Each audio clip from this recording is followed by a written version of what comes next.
Hai guys, nah ketemu lagi dengan Om Di. Sekarang gue mau jalan-jalan keluar kota, makanya hari ini gue ada di stasiun kereta.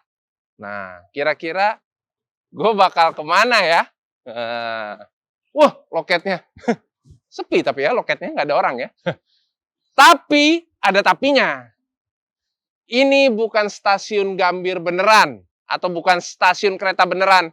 Ini adalah merupakan stasiun kereta atau stasiun Gambir yang memang didesain ada di tempat ini. Loh, sebenarnya tempat ini apa sih? Kok bisa tiba-tiba ada stasiun Gambir di sini? Dan ada fasilitas apa lagi? Setelah ini kita akan ngobrol-ngobrol dengan Pak Krisnanda. Ikutin terus kegiatan gue. Let's go.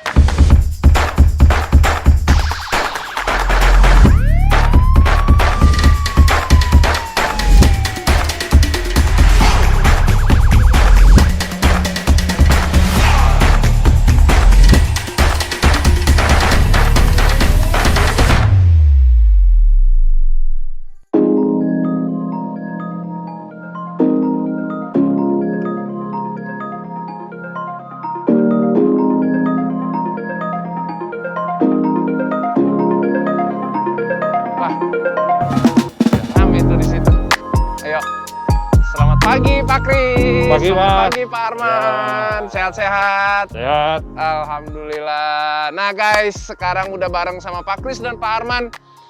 Pak, saya pas baru nyampe sini sempet bingung itu kok ada stasiun Gambir di situ. Ini sebenarnya fasilitas dan tempat apa sih Pak? Kalau boleh dijelasin, mungkin pasti yang nonton pada pengen tahu ini kayak taman gede banget. Apa sih sebenarnya? Iya. Ini namanya Taman Edukasi Lalu Lintas. Jadi kita kenal sebagai Taman Lalu Lintas. Taman Lalu Lintas. Nah, tempat ini memang disetting, dimodel untuk semacam mini kota gitu ya. Kehidupan berlalu lintas yang real tapi dalam model yang kecil. Karena tempat ini untuk pembelajaran bagi anak-anak dari usia dini. Karena di tempat ini anak-anak ini bisa melihat secara real apa yang terjadi fakta di lapangan, apa di dunia nyata begitu. Nah, di sini mereka bisa juga untuk berlatih dan belajar tertib lalu lintas sejak usia dini. Tempat ini supaya asri, inspirasi dan juga menimbulkan suatu kenangan. Entah dia anak-anak itu nanti suatu ketika menjadi apa saja, dia punya memori yang baik untuk tertib berlalu lintas. Nah, ini pada prinsipnya menanamkan disiplin berlalu lintas sejak usia dini akan menyelamatkan anak bangsa. Karena inilah bagian membangun budaya tertib, menanamkan kesadaran, menanamkan tanggung jawab, menanamkan disiplin. Ini dari mulai tempat ini ya, memang kita semua tentu bukan sekedar siaga tertib gitu, enggak gitu ya. Tetapi artinya anak-anak ini bermain. Mereka dialog, mereka melihat, mereka merasakan bahwa tertib itu fun. Tertib itu bukan terpaksa, tapi tertib itu menyenangkan. Jadi benar-benar fasilitas ini khusus dibikin dan dipersiapkan untuk memang anak-anak yang mungkin dari sekolah atau dari mana gitu datang ke sini untuk bisa lihat, daripada kan kalau langsung kayak terjun ke jalan. Wah, mungkin lebih berbahaya ya. Kalau di sini kondisi untuk keselamatan, keamanan anak-anak ini ada.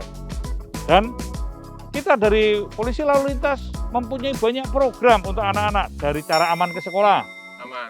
Kemudian polisi sahabat anak, polisi kecil, patroli keamanan sekolah, bahkan untuk pelajaran safety driving, safety riding, dan pengenalan berbagai hal yang berkaitan dengan tertib atau budaya tertib berlalu lintas, ini bisa dilakukan di sini. Nah, tentu model ini akan menjadi suatu bentuk bagaimana kepedulian kita semua akan keselamatan. Karena keselamatan itu yang pertama dan utama. Tuh, dengerin guys. Jadi, buat semua para orang tua yang ada di rumah, ayo bisa ajak anak-anaknya ke taman lalu lintas. Jangan diajak ke mall melulu. Ya, di Main sini ke mall melulu, di ya sini kan? bisa bermain. Ya, nih Pak Arman kebetulan sebagai Kasubdidikmas yang untuk menggerakkan atau memimpin program-program edukasi di sini. Jadi ini sebenarnya kalau kita kondisinya tidak seperti saat ini, Tidak seperti pandemi, ya. tiap hari itu ada anak-anak sekolah yang hadir di sini. Selalu ada. Mereka Siap. kan lebih mudah aplikasi dalam proses pembelajaran dari Siap. usia dini. Siap. Jadi karena memang kondisinya seperti saat ini COVID, ya kita close sementara. Oh, ditutup sementara, ya. Sementara. Siap. Ya. Jadi nanti kalau udah buka ya, Nah, boleh pada datang ke sini. Mas Didi, karena ini tempat edukasi, Ya. kita ini punya banyak komunitas. Oh, ada komunitasnya? Ya, ada komunitas, juga ada para pemangku kepentingan untuk Oke, siap. memberikan edukasi, sosialisasi tentang tertib lalu lintas. Siap. Salah satunya kita punya komunitas guru yang untuk Komunitas guru, oke. memberikan suatu semacam pengajaran secara Pengajaran, formal, secara terstruktur. Nah, di samping itu kita juga ada komunitas korban kecelakaan.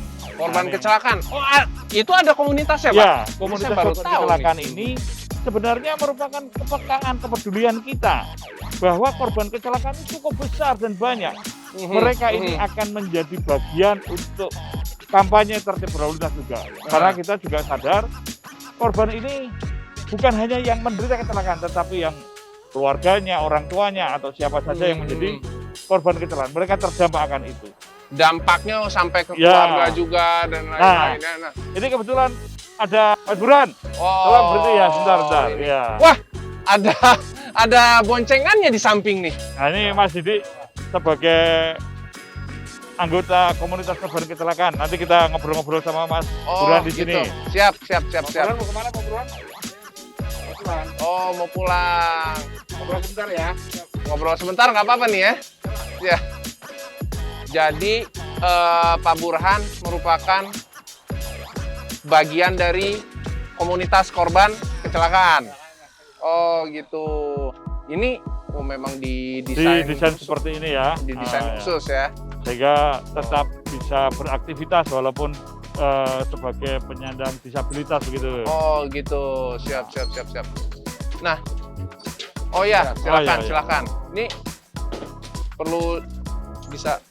Oke, wah, udah ahli. Siap. Oh ya, nanti kita ke sana Mas. Oh, Ya. Ya. Ya. Moga. Kita ngobrol-ngobrol sini sebentar ya Mas Burhan. Nah, apa yang membuat jadi ada diciptakannya komunitas ini? Ya, kita pertamanya kan ada 1-2 orang gitu Bang. Terus mungkin pas ketemu cerita-cerita, udah coba kita bikin komunitas ya. Bikin komunitas, oke. Siapa tahu ada teman-teman lain. Akhirnya memang benar. Setelah kita kontak di media sosial, Facebook, rupanya yang kontak kita tuh banyak. Oh, banyak. Banyak, Oke. jadi Ya. nah semuanya korban lalu lintas gitu kan. Akhirnya cerita-cerita lah masa lalunya. Jadi kadang-kadang Oh, di situ Jadi tempat ini ya, Iya, memang ada. media atau tempat untuk saling berbagi iya, Bang. pengalaman Jadi ya. kan, dia kan misalnya kecelakaannya beda-beda nih. Ada Beda-beda. yang jatuh dari tabrakan, ada Tabrakan. yang dari bangunan. Jadi kalau yang lalu lintasnya kan banyak kecelakaan yang tabrakan mobil, motor gitu. Jadi udah cerita di situ kita kumpul. Misalnya kita di mana suatu tempat itu kumpul nih setiap malam minggu kita kumpul motor gitu teman-teman kita. Oh, jadi ada ngumpulnya ya? Ada teman-teman Seminggu sekali kumpulnya? sekali. Kalau enggak, kalau emang lagi sibuk semua sebulan sekali, atau pokoknya sebulan itu harus sering ketemu. Tapi pasti ada kumpul. Iya. Itu yang kumpul dari seluruh daerah mana aja atau Kalau oh itu ya yang kira-kira bisa ini aja deh, yang bisa datang aja gitu. ya gitu Bang. Jadi kita kan sebenarnya ada namanya DMC, Difabel Motor Club gitu Bang. Jadi Ya. Sejabodetabek. Jadi kalau Sejabodetabek. Nah, Oke. tapi karena kesibukan masing-masing ya paling kita misalnya yang dekat aja, yang Yang sempet, dekat aja. yang sempet, misalnya ada waktu luang, ya udah kumpul. Kita janjian dulu nih hari malam minggu bisa nggak ada yang datang nggak? Ya udah, biasa ada yang 10 motor, ada 15 motor. Oh gitu. kan. Di masing-masing daerah itu komunitasnya ada atau Ada. cuman terpusat hanya di satu titik aja? Jadi misalnya kayak saya di timur, Jakarta Timur berarti. gitu Oke. kan. Tapi kalau yang dari misalnya dari selatan ataupun dari pusat mau ketemu nggak apa-apa. Bisa-bisa aja ya. Bang. Siap. Gitu kan. Nah, mungkin ada pengalaman sedikit aja nih ceritain gitu loh. Kalau yang terjadi sama Oh Bapak. iya, saya kecelakaan itu terjadinya tahun 2005 bulan Juni Mhm, tanggal 15. Itu 15. jadi itu bakalan tanggal yang berkesan banget bagi saya, tapi jadi kesedihan juga sebenarnya Bang. Oke. Jadi, gimana ya? Itu kan musibah lah bagi saya gitu kan, kecelakaan. Nah, terus itu saya dibonceng teman pas lagi ikut tes polisi juga. Oh, ikut tes polisi Iya, pas lagi mau ikut itu tes polisi tahap ya. ketiganya lah saya. Tahap ketiga. Enggak, Oke. kecelakaan duluan, dibonceng teman Bang. Saya terpelanting, patah tulang punggung saya. Oke. Jadi akhirnya sampai sekarang itu bagian ke bawah saya udah nggak berasa lagi. Mhm, Udah nggak ada rasa lah seperti itu. Jadi saraf belakangnya terganggu. Oh, gitu. Itu kecelakaannya. Jadi motor sama mobil sih Bang. Jadi mobilnya mau keluar dari rumah sakit, saya mau lurus. Mhm. Itu mungkin kecepatan tinggi. Jadi saya bisa patah itu. Saya kepikiran itu terus, maka itu yang membuat hidup saya tuh sebenarnya sampai di situ. Tapi Mhm. karena semangat dari teman-teman, keluarga yang bisa bikin lagi, ya udah ada hikmahnya mungkin di situ. Mhm, mhm. Jadi intinya adalah tetap semangat untuk terus Iya, Bang. bisa berjalan maju dan terus tetap hidup. Mungkin ada yang bisa. Nah, ini penting buat semua yang nonton, yang suka mungkin ugal-ugalan di jalan, Iya, Bang. naik motor. Ini bukan cuma naik motor doang ya, yang menggunakan jalan, naik mobil, apapun itu. Boleh nggak kasih pesan-pesan yang penting nih untuk kalian semua tahu? Pertama untuk pengguna transportasi kendaraan itu ya pribadi ya Bang, motor Iya. maupun mobil, supaya jangan ngebut-ngebut lah di jalan, karena kalian belum tahu kejadian ke depan bakalan seperti ini. Karena kalau pakai kursi roda itu, karena saya udah pernah merasakan itu begitu sulitnya. Kalau yang udah merasakan, lebih baik mungkin bisa berpikir 1000 kali lah untuk ugal-ugalan lah, untuk ngebut ataupun yang pokoknya jaga tertib lalu lintas, jangan bikin banyak korban ataupun yang kejadian bukan untuk kita tapi untuk orang lain. Jaga, tetap disiplin dan patuhin lalu lintas. Itu ya. Iya, Bang. Siap, terima kasih banyak atas pesan-pesannya.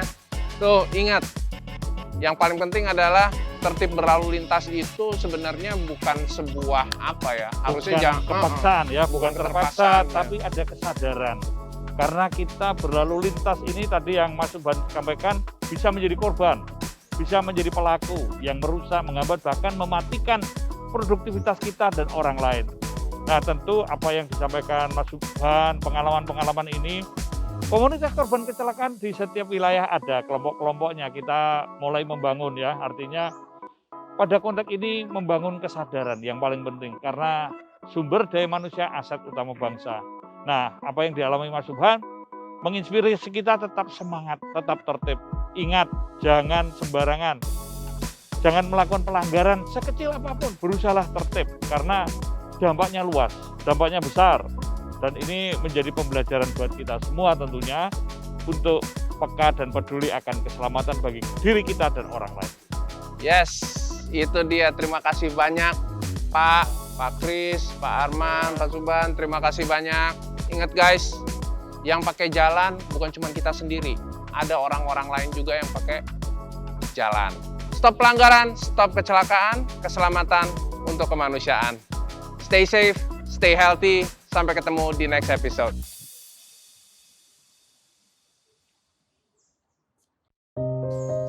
Halo, nama saya Subhan. Saya berasal dari Provinsi Bangka Belitung. Saya bergabung di DMC Jakarta sekarang. Saya berpesan ke semua teman-teman, semua masyarakat Indonesia, terutamanya untuk selalu jaga ketertiban lalu lintas. Karena saya sendiri korban lalu lintas. Saya mengingatkan bahwa jangan seperti saya, karena saya mengalami hal seperti ini. Sebenarnya ini bukan kemauan saya, tapi karena kelalaian saya selama ini, yang mengakibatkan saya seperti ini. Kalau pakai kursi roda itu nggak ada enaknya, kemana-mana susah, ribet, jadi menyusahkan lah sebenarnya. Dan kalau bisa kita saya bilang ke semuanya jangan pakai kursi roda, karena saya udah merasakannya seperti ini. Dan kita keluar dari rumah kita harus berhati-hati, karena yang nunggu kita di rumah itu banyak, bukan kita saja, ada orang tua kita, istri, anak, untuk selalu mencintai diri kita dan orang lain. Saya atas nama pribadi dan teman-teman komunitas kita berterima kasih ke pihak Dirlantas Polri karena telah memudahkan kita, membantu kita untuk pembuatan SIM di pengurusan pajak-pajak kendaraan motor kita. Itu kita mengucapkan terima kasih sebesar-besarnya, telah menolong kita, membantu meringankan kita lah sebagai disabilitas. Dan tetap jaga selalu prokes kesehatan, jangan ngebut-ngebutan di jalan, cintai keluarga kalian, cintai keluarga semuanya. Damai, selamatan Indonesia.